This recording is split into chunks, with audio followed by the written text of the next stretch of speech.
Moyo umesumbuka, umekosa utulivu. Sasa unafanya namna gani? Kiingia kwenye maombi na kumwomba Mungu ili akurejeshe akili iliyotulia na moyo uliotulia, anakupa amani. Moyo wako unafahamika, akili yako inatulia, hata inakuwezesha kupita kwenye kipindi hicho kigumu, hata inakuwezesha kuona ni kana kwamba hilo jambo ambalo unakusumbua ni kama halipo, limeshasuluhishwa. Watu wote wana amani nyingi waipendao sheria yako, wala wana la kuwakwaza, wala wana la kufanya nini?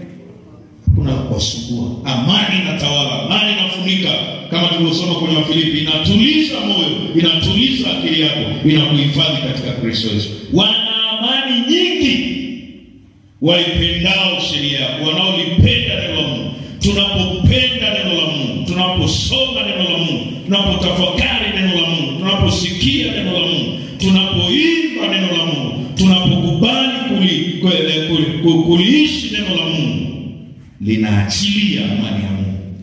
Maana neno la Mungu ni Mungu mwenyewe. Kwa hiyo tukiwa tumejawa na hiyo hali, uwe na hakika amani kwa hapa. Namna gani tunaweza kumiliki amani ya Mungu?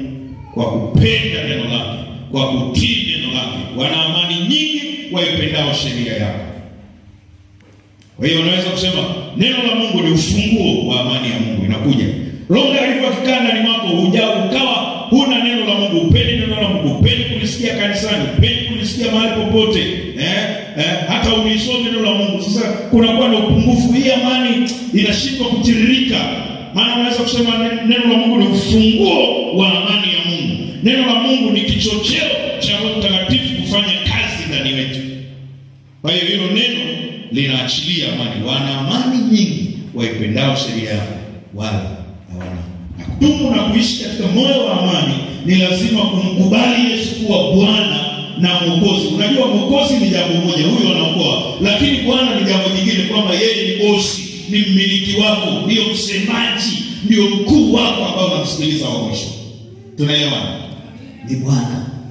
Unajua Bwana ni mwenye mamlaka, ni anayetawala, ni mwenye sauti ya mwisho. Tukitaka amani, tuendelee kukaa na Yesu.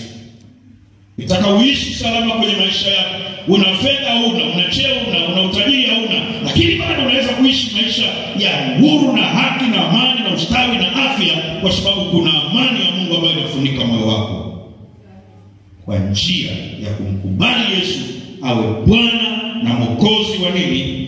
Wa maisha yako. Na kama ni hivyo, hakuna namna unaweza kulitoka kwa Yesu. Sema amen. Hakuna namna ya kutoka.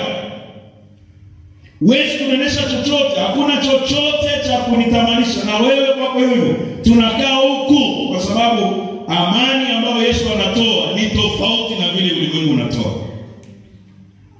Kuna watu wana mageti mazito, wana fence ya kutosha, wana malango makubwa, wana nyaya za umeme, wana mlinzi pale, lakini bado wanaweza kufanywa. Wanaendelea ni mazingira yanatengeneza ya amani, ya utulivu, ya usalama, lakini bado Mungu asipohusika, bado mtu haiko salama. Ndio maana tunahitaji kukaa na Yesu. Tumeelewana mpaka hapo, kanisa la Mungu? Sasa nikuletee kipengele namba 3. Tunaendelea na wazo hilo, jinsi ya kupokea na kumiliki amani hii ya Mungu. Namba 3. Moja, tumesema kupenda neno la Mungu, kujawa na neno la Mungu, uliruhusu neno la Mungu tawale wewe. Lakini namba 2, kukubali Yesu kuwa Bwana na Mwokozi wa maisha yetu. Namba 3, kuacha ubaya. Kuacha nini? Kuacha ubaya. Usiwe mtu mwenye nia mbaya, mwenye mawazo mabaya, mwenye tabia mbaya, mwenye matendo mabaya. Isaya 48:22. Kuachana na ubaya. Usiwe mtu mbaya. Tafuta kufundishwa na kuwa mtu mwema. 48 Isaya 22 anasema, hapana amani kwa wabaya, asema Bwana. Hapana amani kwa nani? Kwa wabaya. Yaani mtu kama ana nia mbaya, ana moyo mbaya, ana mawazo mabaya, ana matendo mabaya, hataki kutubu, hataki kuacha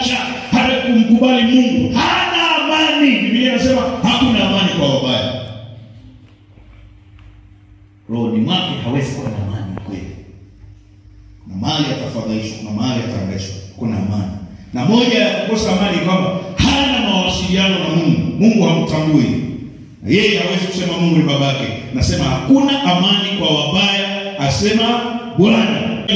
Ni Mungu mwenye uwezo wote, halali wala sinzi, hashindwi, hajawahi kushindwa, hatashindwa na hatashindwa hata siku moja. Nijue sana Mungu. Ni Mungu wa namna gani huyu? Sio kama miungu ya bahari sanamu ambayo ina macho haioni, ina masikio haisikii, ina mikono haishiki na miguu haitembei.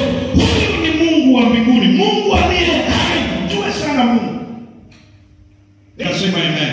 Amen. Jue sana Mungu. Ndio mema atafanya nini? Kwa hiyo tunapata amani kwa kumjua nani? Mungu. Na kumjua Mungu ni kuyapokea mafundisho yake.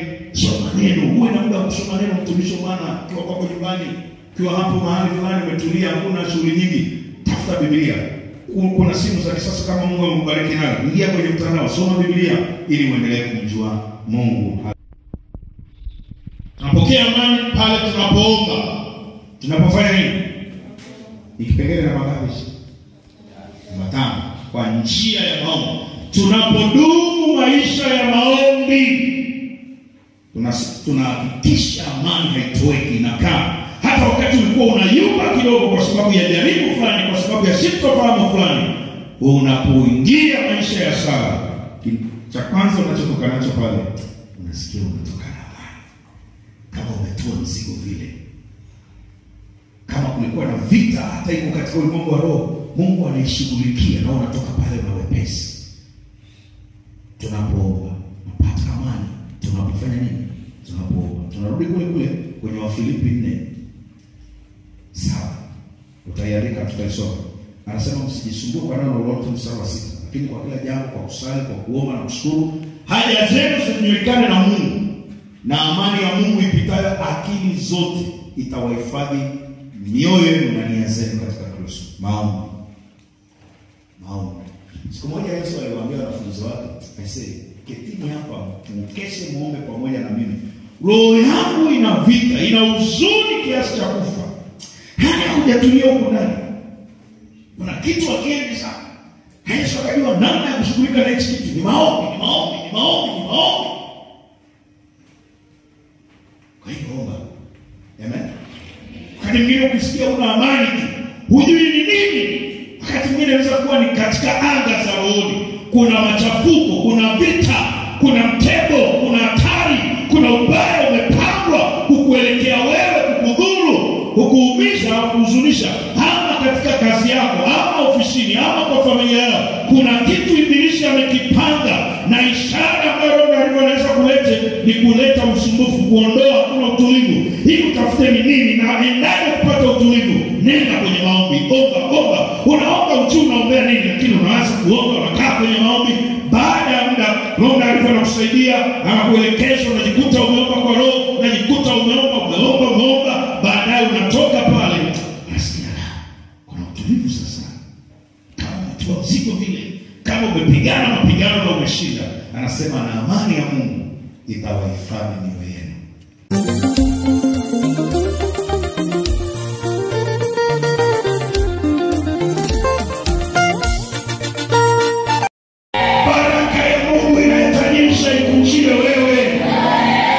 Huzuni na aibu na kuugua ziondoke kwako.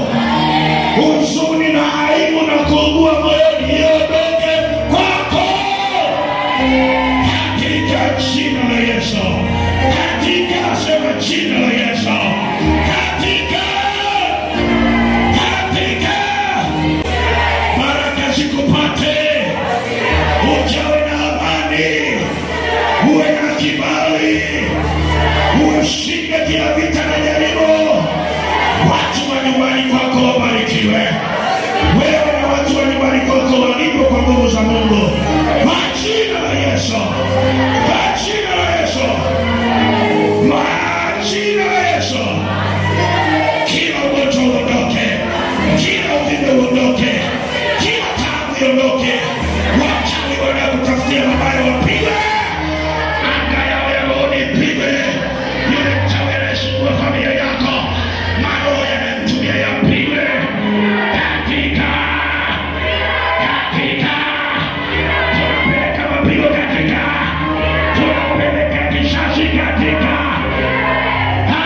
katika jina la Yesu. Asante Yesu, asante Roho Mtakatifu.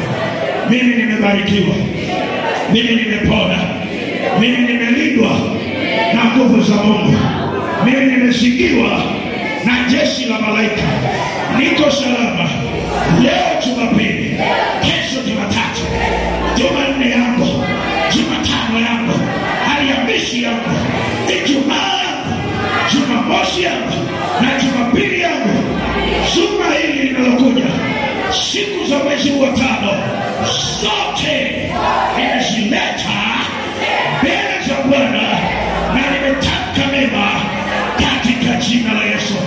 Niendapo na nirudipo, nitokapo na niingiapo, nilalapo na niamkapo, nimelindwa kwa nguvu za Mungu, nimebarikiwa kwa jina la Yesu.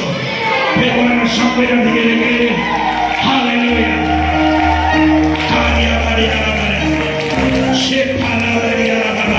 Mshangilie Bwana, neno kwa lugha kama unaweza.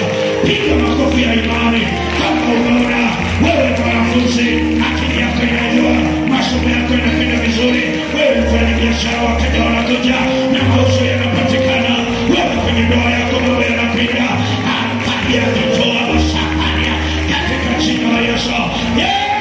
Pokea sifa Bwana.